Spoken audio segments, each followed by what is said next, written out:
New Hampshire residents are challenging the proposed 180-mile power line project of Northern Pass that will run through most of the state. One small town is even taking in donations for a legal fund that they have been using to keep the fight going strong in court. Now, joining me now to talk about this is legal journalist for Trial Lawyer Magazine, Molly Barrows. Molly, thank you for coming. Definitely glad to be here, Peter. Glad to have you here filling in for Pat today. Thank you. So, why is this project controversial? What's the big deal? Well, it seems like the entire state of New Hampshire is opposed to this project, and it's been off and on the radar for a number of years now.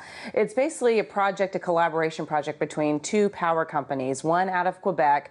In fact, it's called Quebec. Where is the name of this? Hydro-Quebec is that one company. And then the other energy provider is Eversource, which is based in New Hampshire. So for years, they've been trying to bring this new, basically an extension of this Canadian power company through New Hampshire, claiming that it would have greener energy, it would bring lower energy bills, that it would provide jobs, and then of course there'd be more taxable value to all of those things.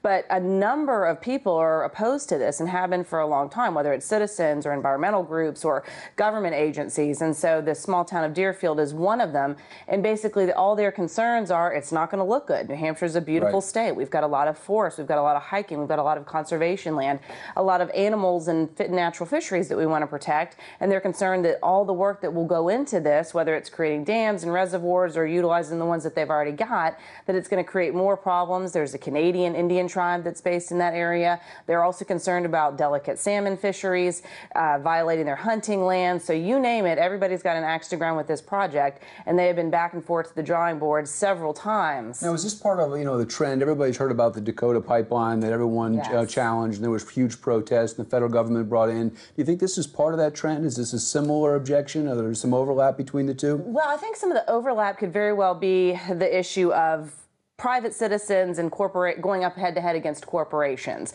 Whose interests are better? Who's got the most influence in Washington? And I think that's a lot of what you saw in the Dakota pipeline process. And I think what you're seeing in New Hampshire is less of that and more of perhaps at one time they could have gotten away with something like that, but you've got all eyes on this project pretty much since the beginning, and I hate to say it, but almost a more influential group of citizens, more than 160 individuals, government agencies, as well as regular environmental groups that are opposed to this project, and they've all been speaking out in different ways. Everything from we want your power lines buried, we don't want them above ground, and they've gone back to the drawing board 2 or 3 times just to revise the location. Even eminent domain is another issue that could cross between this and other, projects where a company wants to come in and just do a land grab based on right-of-way in order to serve the public need, the greater good. But in this case, the entire state was so opposed to it, the New Hampshire legislature took the step in 2012 of basically outlawing the process of eminent domain when it came to power lines. There were some caveats. Went out and they actually just started raising money. I mean, once they got the money in, what have they done? I mean, what's the method that they're using? Well, this 192 long mile power line project will end in the small town of Deerfield. In fact, it's going to cross some 30 small towns right through the middle of the state, right through the middle of these towns. And again, they're worried about aesthetics. How's this going to look to our town? Is it going to impact tourism?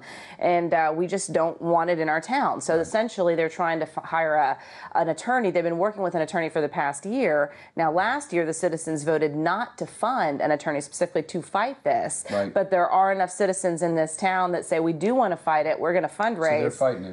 Yes. In closing, tell me where's the legal case stand? Where is it now? I think, well, right now they don't even have state approval, so they're still going through the state permitting process. There's a state committee that will continue to hear people on this issue, have hearings on it through December, and then in February of next year is when they're actually going to decide whether or not the project moves forward. So in some situations, if they do decide to move the project forward, some citizens may be happy with how it turns out. Perhaps they got the plan moved, they got power lines underground, whatever their particular issue was may be addressed, but I don't know how they're going to make everybody happy. But at least there's some leeway. It's not just a black and white as in the Dakota pipeline issue. We're going to move forward whether you like it or not. It seems to be down your throats. Right. Well, that's there's New some compromise. Versus some of the other companies, maybe. Federal lands, perhaps. Right. Well, thank you very much, Molly, for coming. We appreciate your time.